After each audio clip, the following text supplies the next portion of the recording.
Yo, what's up? This is What Yes Chef podcast, and this is episode 1. So we're gonna talk about how we met and how we came up with this concept and everything. And so you want to start off? You want to start off? You want me to start off? I started off. My name is Greg Buckhalter II. I'm here with my man. We met at Druid Hills.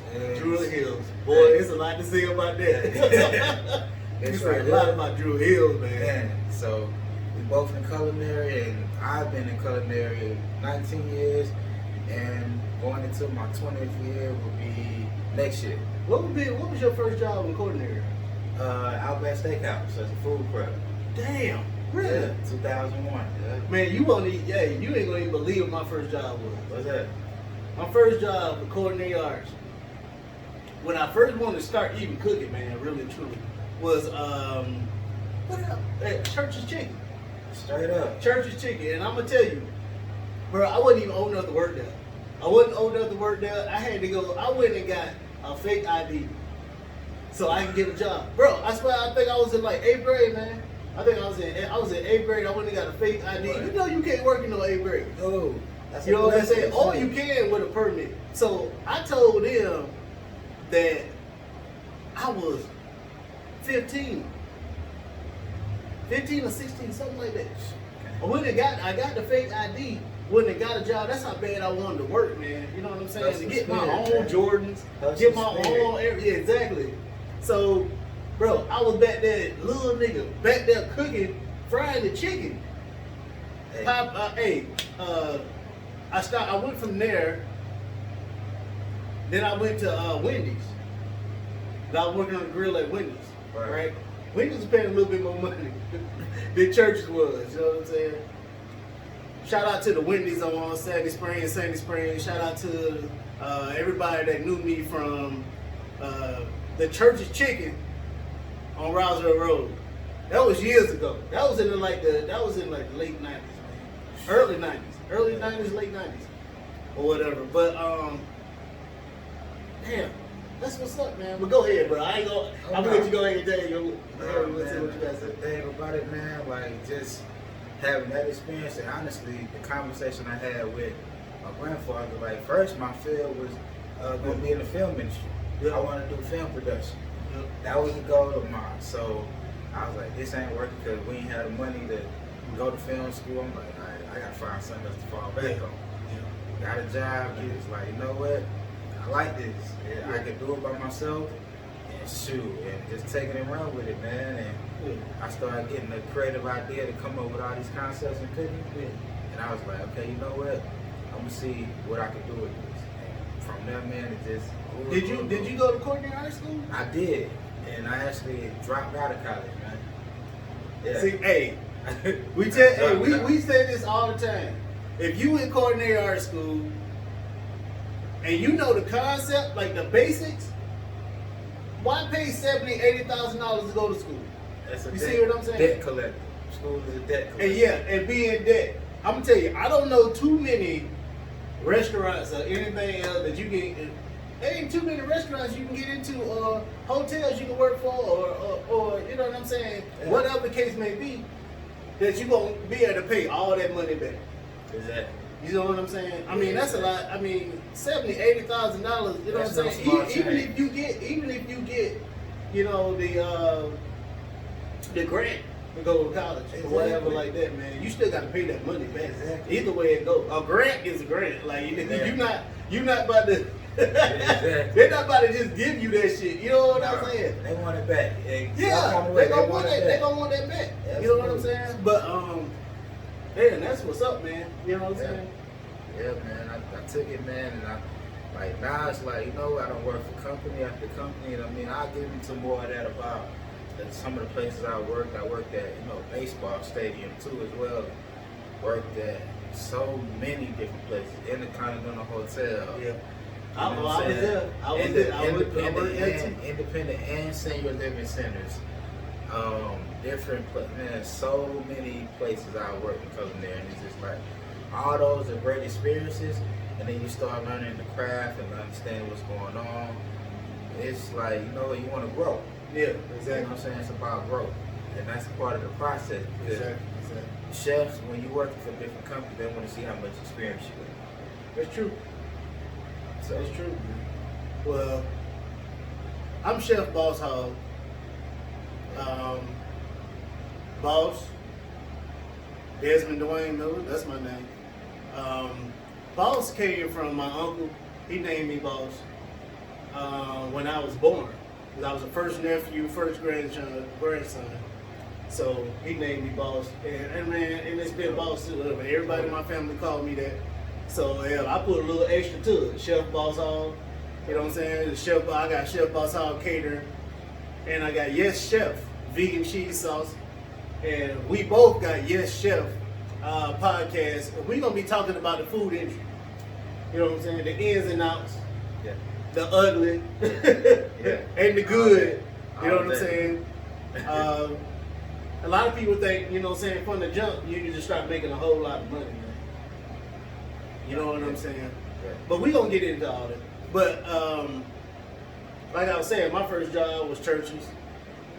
And then my second job was, Wendy's. And so on and so on. When I was in high school, they had a culinary arts program. So I took that culinary arts program. You couldn't take it as a freshman. So I took it my sophomore year, my junior year, and my senior year. And as soon as my senior, in the middle of my senior year, I already knew what I wanted to do. I was like, man, I'm about to go into this cooking thing. I'm about to be, you know what I'm saying? I want to be a chef. That's dope, man. So, I looked into all the schools, Le Cordon Bleu, Art Institute. Art Institute wanted $75,000. You know what I'm saying? Le Cordon Bleu back then wanted like 60-something thousand. You know what I'm saying? I'm talking about this is for 4 years. No, actually 2 years. This is a two-year program back then. Yeah. And I'm talking about like 2000. 99, 2000, 2001. You know what I'm saying? Early stages. Man. And as we know now, the Cordon Bleu is non-void. They gone. Oh, I didn't know that. The Cordon Bleu is gone, bro. You can't go to the Cordon. Ain't no Cordon Bleu in the United States. Wow. What happened with that? I don't know.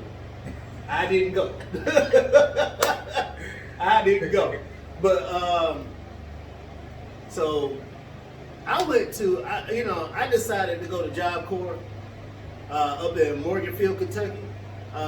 It was the same stuff I was learning in high school, basically culinary arts. All they did was just took me through the same thing I already know. So if you already know it, once you get in there, Yeah. you know what I'm saying, you gonna bust that wide open. You know what I'm saying? Exactly. So that's what I did, man. I just went in there and just, you know what I'm saying, and spent 9 months, you know what I'm saying, and I was out. I had 2 certifications. I came back to Atlanta, you know what I'm saying, and got a job at Whole Foods. Whole Foods on Sandy Springs on Roswell Road. They was the first ones to hire me. And back then making $10.50 an hour, bro. And I'm talking about this is in 01, 02. $10.50 an hour, man. I was able to have an apartment in Sandy Springs. Had a 1-bedroom. Actually, I got a 2. I had a 2-bedroom. Had got a car and was working, plus getting bonuses every 2 months. You know what I'm saying? We were getting bonuses, man. Bro, when you getting $850, $900 every 2 weeks in 01 and 02, plus a bonus, it wind up hitting sometimes on your bonus time when you getting your check. What? Can't beat it. Can't beat it. Single. No kids, bro. Yeah. You know what I'm saying? So stayed at Whole Foods for a long time. Got a bullshit manager, you know what I'm saying? He wound up firing me. So it be like that in the food industry. You know that too. Like, you know what I'm saying? You may be working there, you know what I'm saying, one day, and somebody got a problem with you, the executive chef or something got a problem with you, then you not working there the next, you might be gone, you know what I'm saying, in a week or two. Or they gonna shift you to a whole nother department. Yeah, exactly. You see what I'm saying? Yeah, absolutely. And but now I got our own business. We got our own business. Cause this as much as this is mine, this is his too. So we gonna, you know what I'm saying, we gonna make this happen, you know. So what else on your plate, man, that we can really, that we want everybody to, you know what I'm saying, to know? Honestly, I think that, you know what I'm saying, getting into a lot of stuff that, you know, let's touch on these topics about a lot of the younger chefs that need to understand the fact that, you know, when you're working in, when you're in culinary, or when you're starting to come out of school and you're making a transition, don't expect to come in to think that, you know, I got this much experience from culinary school that I'm going to make X amount of dollars. Chefs want to see, a lot of executive chefs and sous chefs want to see your experience, your track record, how much experience you got. See if you know your way around the kitchen. Exactly. Meaning the process and steps of, do you know how to properly label and date everything? Do you know the time out, time in, first out method of food? Yeah. You know what I'm saying? See if you're good with your utensils that you have to use every single day. Exactly. You know, sanitation too. Proper sanitation, absolutely. Making sure you know all your time for your temperatures. I mean, that's super important. You know what I'm saying? You know, learning how to, you know, do you know how to cut on the bias? I mean, a lot of chefs probably don't even know that. You don't know the bias cut is. Yeah, don't even know the bias cut is. No idea what the bias cut is. You know, I mean, do you know how to place everything when you're walking in coolers and freezers? I mean, it's a lot of stuff that goes into culinary, and it's a lot of stuff you gotta be hands-on and pay attention to. So understanding that, I think that, you know what I'm saying, let's touch on that, man. What you think about it? Well, my thing is this. If you in culinary school, that's the first thing they teach you about. You're going to hit them bookwork first before you even hit the kitchen. A lot of people, you know what I'm saying, can do that bookwork all day, but you don't know what to do when it comes to this industrial equipment that you got to work in the field. Exactly. You see what I'm saying? Now, we've seen that. I've seen that constantly, man. Like, you know what I'm saying? These new dudes coming fresh out of school, and females and males, coming fresh out of school thinking they know every damn thing. You know what I'm saying? You get in that kitchen, you don't even know how to make a remoulade sauce. You know what I'm saying? You don't know how to saute. You don't know how to boil. You know what I'm saying? Or you don't know how to cook in batch cooking. You know what I'm saying? Because what they teaching them, really, they're not the cooking batch cooking. What they teaching them how to do is line cook food, man, and gourmet food. And fine dining food. Exactly. And a lot of those chefs and stuff, they don't even know how to make soul food. Exactly. Candy yams, cornbread, they don't know. And see, and that's what I don't between get. Dressing and stuffing. They're not the same. There is a difference. There is a difference. And we all know dressing and stuffing is different. We all know that. And you know what? That's true, man. That's true. And a lot of these chefs don't even know the new ones, the new chefs getting out of school. We're gonna touch on this too, man, about a steak. You know what I'm saying? Yeah. They don't know how to make things well done, rare, medium well, medium. You know what I'm saying? They don't know. For those who don't know, this is well. The last finger is always gonna be well. Oh yeah, exactly. But they ain't gonna know that, man. They not gonna know that. Sometimes if you come from the school of hard knocks, you know what I'm saying? Get it out the Other mud. than going to the school, yeah, you getting it straight out the mud. You know what I'm saying? You already had your foot planted in this shit. You know what I'm saying? Yeah. So you don't need, you know what I'm saying? Sometimes you don't need to go and spend that $75,000, $80,000 unless you just want that book work. Exactly. And now with all the technology and things, I think nowadays, and you can still go to the bookstore. Yeah, You can get that knowledge. You could. But the thing about it is, it's in your face being explained to you from a screen. So True. you can get all that knowledge from different chefs. You can get it from your peers. You know what I'm saying? So it might be some things it's a lot of things I don't know in culinary that I'm forever wanting, because it's continued growing. Yep. There's so many different ways you can make dishes.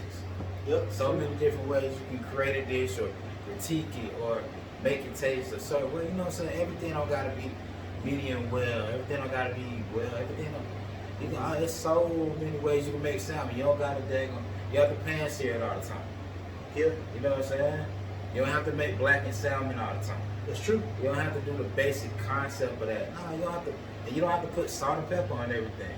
No, you don't. A lot of times when you use salt and pepper too much, you tend to dry your meat out. That's true, man. You know what I'm saying? And people don't understand that a lot of the seasonings that they have already have salt in it.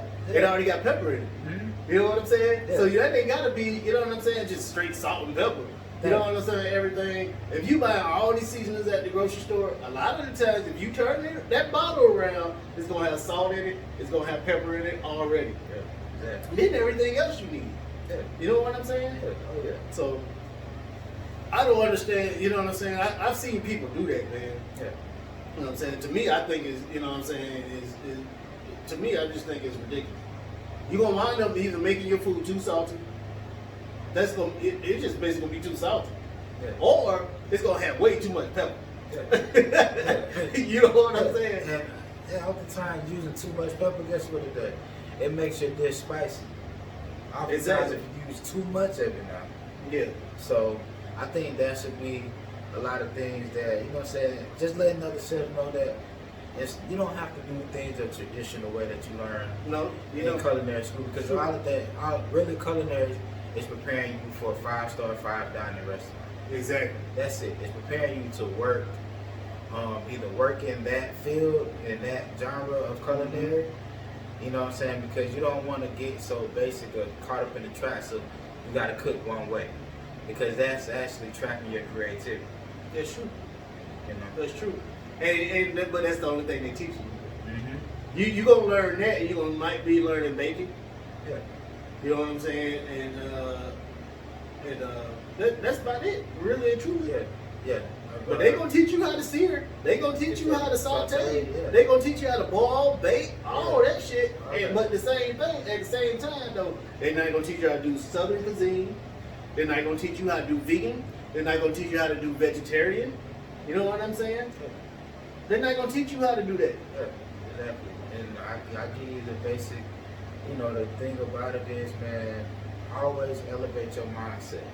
You know what I'm saying? When you in culinary, because the thing about it is, you're not gonna always make food for 15 to 2,000 people on a regular basis. That's just, that's not happening. One person, as one chef, you can't do that by yourself. You have to have a strong team, and that's what it's about. If you got a strong team, you work with your team. You gotta discuss what goes on beforehand, and then you get to what you have to get to, and make the adjustments you gotta make. And always, when you're working in a team, always get each chef that you're working with to try something. So maybe they can give you give you a feedback like, hey, try this, add this. Exactly. You know what I'm saying? Exactly. And it's always about the art of creativity, because it's all about basically, man, we trying to elevate food to the next level. Yeah. That's it. We trying to make it take. We trying to create a phenomenon in a person's mouth. We want that person to be like, man, look, I'm trying to come back again the next day. What you got going on? Exactly. We ain't trying. We want the next day, not next week, next day.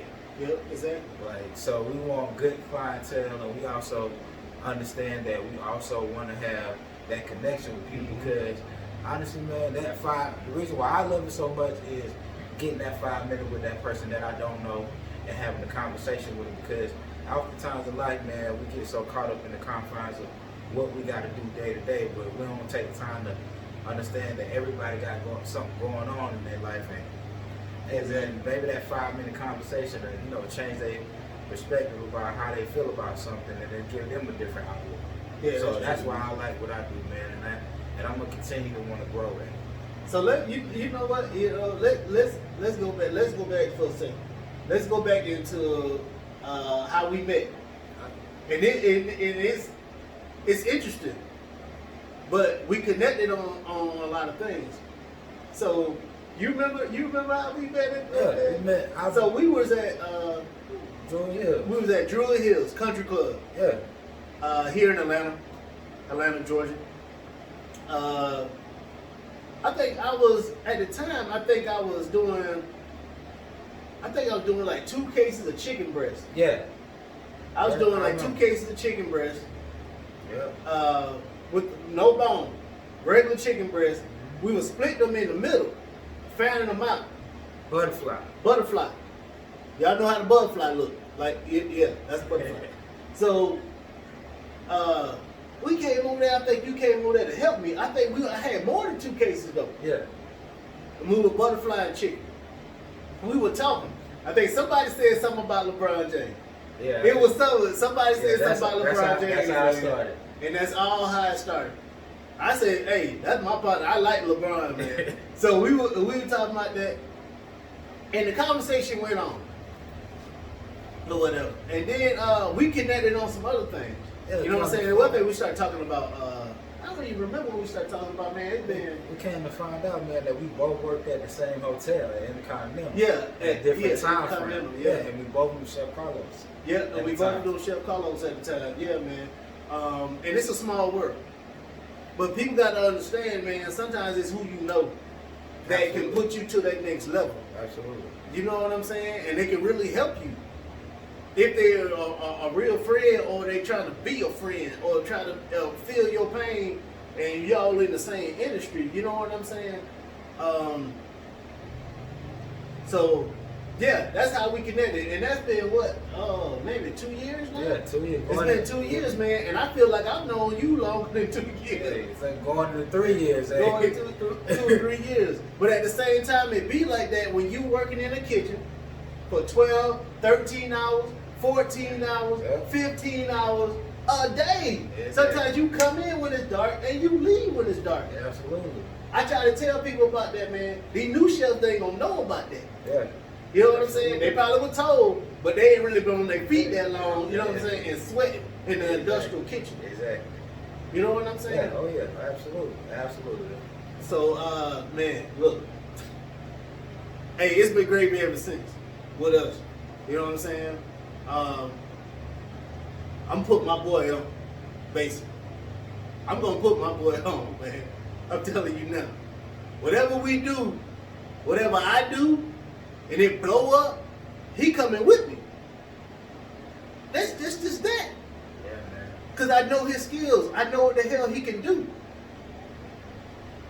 You know what I'm saying? That's just helping out another chef. You know what I'm saying? And a friend.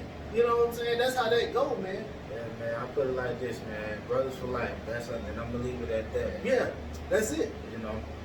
And the thing about it, man, is just like, you know what I'm saying? And to any chef that's out here, y'all have my full support. I mean, if y'all Got mine too. you know, so y'all need to talk about anything about, you know, if you need any advice or tips or, you know what I'm saying? I'll tell you this, for perspective, you know, I always pay attention to every detail of what's going on around you, every kitchen, even in banquets, because you have to, you know what I'm saying? They want to chefs want to see if you know, you know what I'm saying, all the stuff that goes on in banquets, what you need to know about plate ups, you know what I'm saying, and how this need to be prepared. I mean, pay attention to everything around you at all times. Even if you're not a line cook, still pay attention. If you walking by to go grab something out the cooler, look over there once in a while. You know what I'm saying? Because guess what? You keep your eyes on what's going on around you in each kitchen that you work in. It won't become new to you. Exactly. It'll be like The Matrix. If anybody ever seen the movie The Matrix, when he did the slow down bullet time, pay attention to that. That's how it'll be in the kitchen. That's how you gonna know. Yeah. That's how you gonna know. That's how you gonna know. See, you can't get stuck just doing one thing. Now we've seen that. Yeah. Because we've seen people on the line that can't do banquet. And we've seen people on the banquet side that can't do lines. Yeah.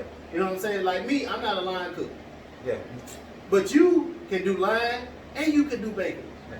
You know what I'm saying? I can do banquet shit with my eyes closed, man. Line cooks, I know how to do that a little bit. But I'm not super experienced in that. I'm super experienced in banquet. I can do that all day. This man right here can do both. Okay? Both. And he's done it. And he's done it for a long time. You know what I'm saying? So, man, but we gonna touch on some of everything. You know, we gonna have a different. This is episode 1, but we gonna touch on everything in the industry. Everything in the industry. Like, you don't have to go and work for McDonald's if you don't really have absolutely to. not. You don't have to go work for Burger King. You don't have to go work for goddamn Wendy's. You got, you know what I'm saying? You can go and start working in a real deal industrial kitchen. Exactly. Well, you have to bring your own knives or your own utensils. Yeah, your own knives. You got to have your own knives. And we're going to go through the knife process too. Because a lot of people don't know what a chef knife is. They don't know what a damn paring knife is. And so on and so forth. So, but we're going to go through that. We gonna, you know what I'm saying? We're going to go through that. You know what I'm saying? There's more to this than just being going in your kitchen just cooking. Yeah, absolutely. And we also going to give recipes. You know, every episode we're going to do recipes. We're going to do one recipe. Yeah, we'll give you one or two, you know. We'll give you, we're going to do one or two. We're going to give you one or two. Give you all the tips and tricks. Yeah. Y'all got to create your own, have your own ideas, and we'll just give you a little bit here and there, you know. Yeah, that's it. You know what I'm saying? Now, you know, you can go on YouTube and learn how to cook any dish you want to really cook. Exactly. You know what I'm saying? If you burn the shit up, it's on you. It's on you. You know what I'm saying? If you burn it up, you know what I'm saying? It's on you. You put too much of this and too much of that on there, it's on you. You know what I'm saying? You can't blame it on us. You know what I'm saying? Because you went on, you know, it is what it is on there. But yeah, man. So I've been, you know, we both been in this industry for a long time. We both been in a long time. We're gonna get into executive chef. We're gonna get there. There's a difference between executive chef, sous chef, and chefs throughout the kitchen. Chef throughout the kitchen. And a lot of people don't understand the most important person in the kitchen, and you will never get it. You would never find this answer. But we're gonna tell you. You want to tell them? Because I know the answer to it. Hey, go ahead. To me, the most important person in the kitchen is the damn dishwasher. The dishwasher. Right there. Because really and truly, if you don't have that dishwasher and you run out of pots, you run out of pans, you run out of spoons, or whatever, what you gonna do? What you gonna do? You see what I'm saying? That dishwasher is important. And the dishwasher also gets the most hours in the kitchen. Real shit. Real skill. You know what I'm saying? Because that dishwasher got to make sure everything is clean, man. Everything is clean. Hey, honestly, and I'm going to be real with you. Honestly, I believe that a dishwasher should not be paid on 12, 13, 14, 15, 16. No, absolutely not. I believe that is at least about $25, $30 an hour job. Definitely. Because you have to think about the constant standing up, the constant, you got to move this, picking up pots and pans, picking up all that heavy grease. And they taking out the trash too. Exactly. And they sweeping the floor. They mopping the floor. Yeah. You see what I'm saying? Absolutely. They doing all that. And that's another thing, you don't have to go to school for that shit. Nope. Absolutely not. But you gotta be a damn workhorse. Yep. They're hired to be workhorses. You know what I'm saying? And honestly, man, I think it's time out for that. I think you gotta really just, it ain't just because of what's going on. I think you gotta pay people what you really, you know what I'm saying? Give them they just do. You know what I'm saying? You got to. And give them they just do and let them know that, hey, I appreciate everything that you do. Yeah. You know what I'm saying? You do that, man, you go a long way. Yeah. A lot of people will take that appreciation and they'll take it into consideration, like, you know, I'm appreciated. So, and they'll give you the longevity of want to stay there. Want to be somewhere longer versus having the fact of, oh, they don't appreciate nothing I do. Yeah. So, you know, I'm just going to go. I'm just going to go to the next. Yeah. And that goes the same thing for prep cooks. Yeah. Because they look down upon a lot. Prep cooks look down upon, and them dishwashers look down upon, because that's why they always hire them. You know what I'm saying? And line cooks. They always hire line cooks, they always hire dishwashers, and they always hire prep cooks. They can't never find none, especially here in Atlanta. They can't never find none, because every time you look for a job, the only thing that comes up on Indeed or whatever other place that you can fill out an application is always a prep cook. Yeah. It's always a dishwasher. It's always a line cook. Yeah, there you go. Because they can't keep it. Line cooking is stressful as hell. Very stressful, because that's one reason why I won't do it. And honestly, to me, I think it becomes repetitive because you're doing the same thing over and over again, and you basically just trying to perfect what they have on the menu. That's it. But after a while, once you master it, what changes? That's the question. It's true. You know what I mean, the menu may change, but what changes because you're still doing the same prep work to make, but you're doing it for a different dish. So how oftentimes, I just think that it becomes repetitive. You standing there in one spot, you get irritated because you got multiple tickets coming in, and then there's a ticket machine, it's coming up, rolling out. We got 4 lobsters on one. That's on one ticket. So I'm looking at it like, okay, we got this on one ticket. And basically, I'm saying, like, okay, well, let me take care of this. But then at the same time, you're done with it in a timely manner. But guess what? When you have a lack of communication in the kitchen, and that's a big deal right there, man. Your food is in the window, but your food is sitting there getting cold. You got people laughing and joking with the expediter, and your runners laughing and joking with the waitress. That's a huge misconcept, and that goes down in many kitchens that a lot of people don't understand. And you know what? And that's a problem, because if you're at a restaurant and you sitting there and you don't made your order, you don't know what's going on in back of the house. Back of the house, front of the house. Front of the house is waitresses and all that. Back of the house is where the chefs at, the dishwasher. But we're gonna go through all that also. Not today. But and you sitting there and you waiting on your food, but people back there bullshit. You know what I'm saying? Yeah. That's a problem. Yeah, absolutely. Because now it's not time to bullshit. You know what I'm saying? You might be on lunch break. Exactly. Sometimes you may have 30, 45 minutes. You know what I'm saying? If you got an hour lunch break, you know what I'm saying? You have time to go and eat, but you don't have time for them to go back. You put them back there bullshitting, and you want your damn food. You know what I'm saying? You don't have time for that. So you know what I'm saying? That happens in a lot of kitchens. Not just the ones we don't work in, and a lot of kitchens that has happened. But you know what I'm saying? We here to bring you the ins and outs of this food industry, and that's what we gonna do. Yeah. That's what we gonna do on Your Chef podcast. Okay, that's what we gonna do, and we gonna keep it real with you. You know what I'm saying? And it is what it is. Yeah. It is what it is, basically. You know what I'm saying? But you right about that though, man. You right about that. We dealt with that a lot at Druid Hills. Yeah, you know what I'm saying? We dealt with that a lot. Absolutely. You know what I'm saying? And there's that goes when you're hiring people that, you know what I'm saying, not really serious about a job, and they're young. You know what I'm saying? That might be their first job. Absolutely. And most of the time, it be from an employment agency. You know what I'm saying? Absolutely. You might be working for an employment agency, and they just sent you there.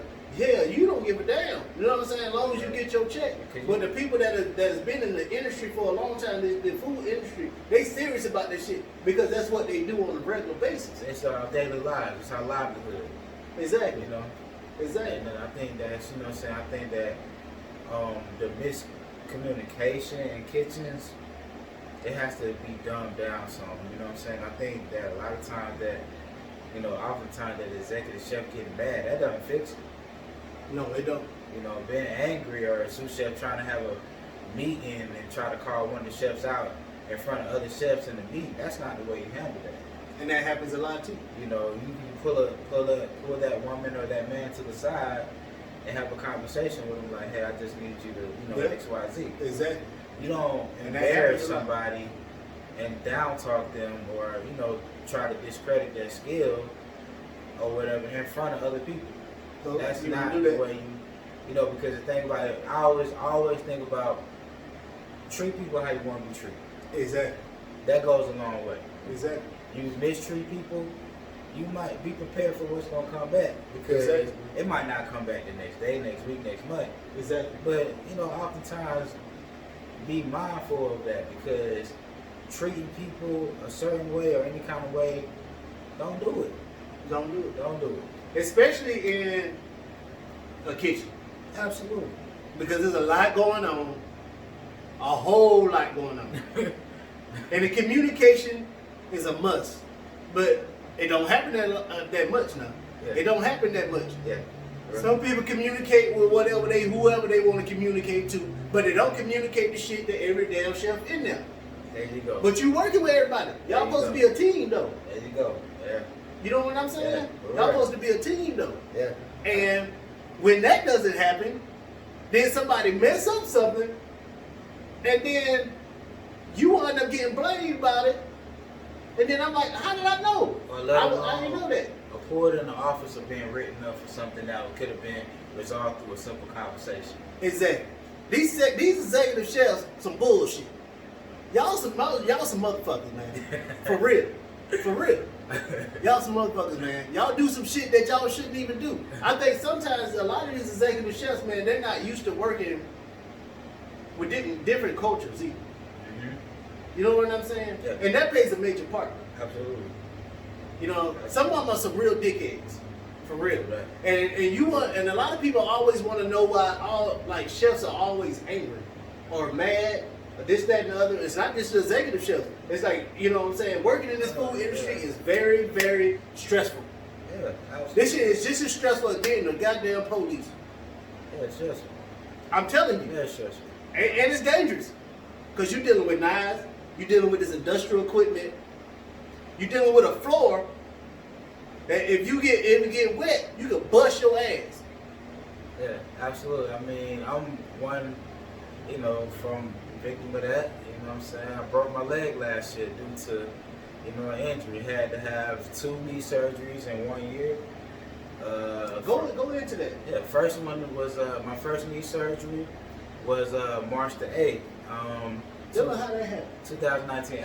The way it happened, I was actually walking to take a mixer to the sink and didn't see the water, slipped on the water spill, didn't see it, and I was putting the mixer inside of the water spill, and I dislocated my patella tendon full dislocation. Damn.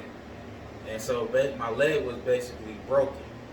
So my leg was actually in the process of, this leg was straight, you can see it, and this leg was bent like this. So damn. When I tried to move, I couldn't. I tried to stand up and walk, I couldn't move at all, and I couldn't do anything. So when the ambulance got there, they asked me, you know, could I move or can I walk? And I told them I can't. I tried, and honestly, it's like I wouldn't wish that pain on nobody. I put it like this, because you can't. The movement, like, you know, I put it like this. I'll never be 100% again. I'll leave it at that.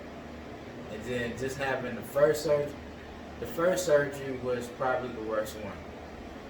It was the worst one because having to try, you know, having to walk and put your pressure on the crutches, and you can't walk because your leg is this, your other leg is starting to compensate because your other leg can't move properly.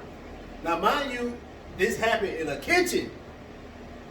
Okay, people? In a kitchen, in an industrial kitchen. I'm just trying to tell y'all that this type of shit can happen in a kitchen. Sometimes it don't matter if you got these shoes on. No, that slips. It don't matter. If that damn floor is slippery, you can bust your ass. And you can really, really hurt yourself bad. Yeah. I'm just, you know what I'm saying? I'm just keeping it real. That's the honest truth, because the thing about it, like, I think, like, the mental part of it, you know what I'm saying? Having to learn how to walk again, because you gotta think, like, having to even just learn how to put on your clothes properly. Like, I couldn't even bend this leg to put on my shoe. So, that pain alone was, like, excruciating. Then having to find out, I gotta, you know, get a checkup, gotta find out, okay, well, you gotta have a second surgery. Because then finding out that my patella is unstable and it can pop out of place again. Damn. So having to go through that transition, Yeah. you know what I'm saying, it's weird, because now it's like the second surgery happened, and what they had to do with the second surgery, they had to go in and tighten my kneecap with the string. They cut a big hole in the top of my knee. I know you guys can't really see it, but the hole was a lot bigger. It was like a big square. And so they went and tightened the string up to hold my kneecap in place. So now it's like it's held in place by a string, basically. So that right there. And going to the doctor and doing the physical therapy, and it's still not properly healed. And then having to go to the doctor having to look you dead in your face to tell you that I'm gonna do everything I can to get you back to 100%, but hey, you ain't gonna be able to do this line of work anymore. That right there, that killed me. Woo. That killed me because he was telling me I have a lot of wear and tear on my body at such a young age from working in an industrial kitchen. And to know that, he was like, I'm too young for a knee replacement. And I was like, I understand. So I was like, nah. And I just wanted to explain that to you guys, and that's it. And I was having a good time talking to you, and we'll see you again on the next episode. Yo, this has been Yes Chef Video Podcast. This is my partner, man. We're gonna do the episode 2 coming. This right here doesn't happen. We good in hood now. We good in hood. Oh, dang. You know what I'm saying? I'm a Falcon fan. You know what I'm saying? I had to cover it up, but this is gonna be episode 2 coming. You know what I'm saying? And we're gonna go through everything in the food industry, man, the ins and outs. I told you the good and the bad. All right. Yes, chef.